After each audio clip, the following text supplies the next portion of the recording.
প্রিয় দর্শক, আমরা এখন আছি নোয়াখালী জেলার সেনবাগ উপজেলার ৪ নং কাদরা ইউনিয়নে এবং এই আশেপাশে এলাকাগুলোর বিভিন্ন নাম, পুষ্করপুর বা এরকম অনেকগুলো নাম আছে।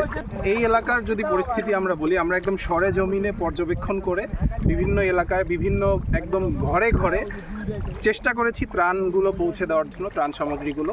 এখন আমরা যতটুকু বুঝলাম, এই এলাকার মানুষজন মোটামুটি মধ্যবিত্ত টাইপের ফ্যামিলি আছে, আবার নিম্নবিত্ত এবং একদম গরিব অসহায় মানুষও রয়েছে। আমরা চেষ্টা করেছি একদম নিম্নবিত্ত গরিব মানুষদেরকে ত্রাণগুলো দেওয়ার।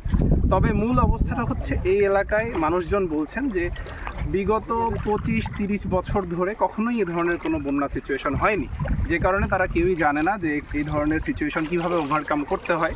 কাজেই আমরা চেষ্টা করব বন্যার সময় এবং বন্যার পরবর্তী পুনর্বাসনের ক্ষেত্রে এই এলাকা সহ বিভিন্ন এলাকার যত মানুষ আছে তাদেরকে সাহায্য করার জন্য। এবং এর জন্য আমাদের টিএসসি ভিত্তিক যত সংগঠন আছে, ঢাকা বিশ্ববিদ্যালয়ের যত সামাজিক এবং সাংস্কৃতিক সংগঠন আছে, তারা একযোগে কাজ করে যাচ্ছে এবং ভবিষ্যতেও যাবে।